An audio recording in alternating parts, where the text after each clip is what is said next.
দেখছেন এভাবেই এভাবেই আহ, এই পদ্মাপাড়ের যে শত শত বিঘা জমি এভাবেই ভেঙে আপনার এই নদী ভাঙন এভাবেই বিলীন হয়ে যাচ্ছে।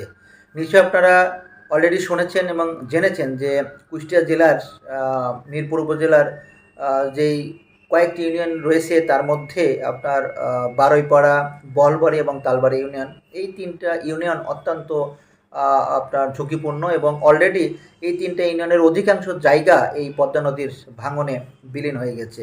মানুষের স্বপ্ন বিনষ্ট হয়ে গেছে। আহ, প্রত্যেকটা মানুষের তার যে বাস্তব ভিটা, আবাদি ফসলি জমি এবং ঐতিহাসিক যে স্কুল কলেজগুলি ছিল সেগুলো অলরেডি এইভাবেই আপনার এই পদ্মা নদীতে বিলীন হয়ে গেছে। যদিও 2023 সালে একনেকে আপনার 1500 কোটি টাকা আপনার ছাড় পেয়েছিল, যেটা স্থায়ী বাঁধ নির্মাণের জন্য। যদিও আমরা জানি যে সেই একনেকের প্রস্তাবিত পাশ হওয়া অর্থ দিয়ে আসলে কি পরিমাণ কতটুকু সেই স্থায়ী বাঁধ নির্মাণ হয়েছে এবং কতটুকু ব্লক ফেলা হয়েছে সেটা আমরা সবাই দেখেছি, যা আসলে কোনোভাবেই এটা পর্যাপ্ত নয়, যেটা এখন আবার প্রমাণ করছে। দেখছেন যে কিভাবে এই পদ্মা নদীর আপনার এই ভাঙনে কিভাবে বিলীন হয়ে যাচ্ছে এরকম শত শত বিঘা জমি। এই যে যেটা দেখছেন যে আপনার একটি আপনার যে ভাটা আমরা বলি, এই ভাটার দেখছেন অধিকাংশ জায়গা অলরেডি আপনার বিলীন হয়ে গেছে এই পদ্মা নদীতে।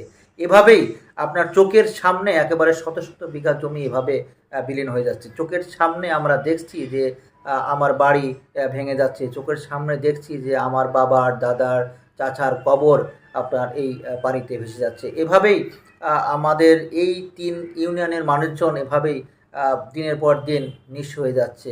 এভাবেই এই 3 ইউনিয়নের অধিকাংশ মানুষকেই রাস্তায়, কেনালে কিংবা অন্য কোথায় গিয়ে ঠাঁই নিতে হচ্ছে। সুতরাং দায়িত্বশীল ব্যক্তিদের কাছে আবারও অনুরোধ করব, তারা যাতে এই পরিস্থিতি বিবেচনা নিয়ে যাতে অতি সত্বর স্থায়ী বাঁধ নির্মাণের ব্যবস্থা করে থাকেন, যাতে এই ইউনিয়নের মানুষজন এবং কুষ্টিয়া জেলার মানুষজন এই পদ্মার ভাঙন থেকে রক্ষা পায় এবং এই পদ্মার ভাঙন থেকে রক্ষা পায় যাতে তারা সত্যিকার অর্থেই সুন্দরভাবে তারা জীবনযাপন করতে পারে।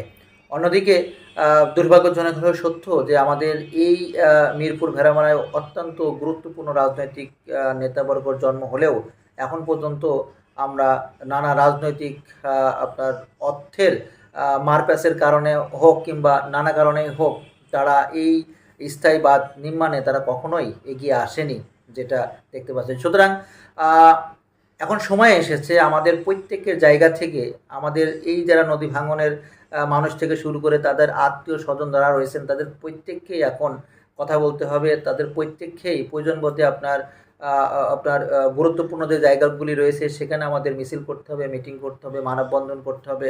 অর্থাৎ আমাদের জায়গা থেকে আমাদেরকে বলতে হবে এবং আমাদেরকে এই বলার মাধ্যমেই এই আপনার মানববন্ধন, এই নানা ধরনের কর্মসূচির মাধ্যমেই হয়তোবা আমরা আমাদের এই তালবাড়িয়া, আপনার বহলবাড়িয়া, বারোপাড়া ইউনিয়নে সত্যিকার অর্থেই স্থায়ী বাঁধ নির্মাণ করতে সক্ষম হব।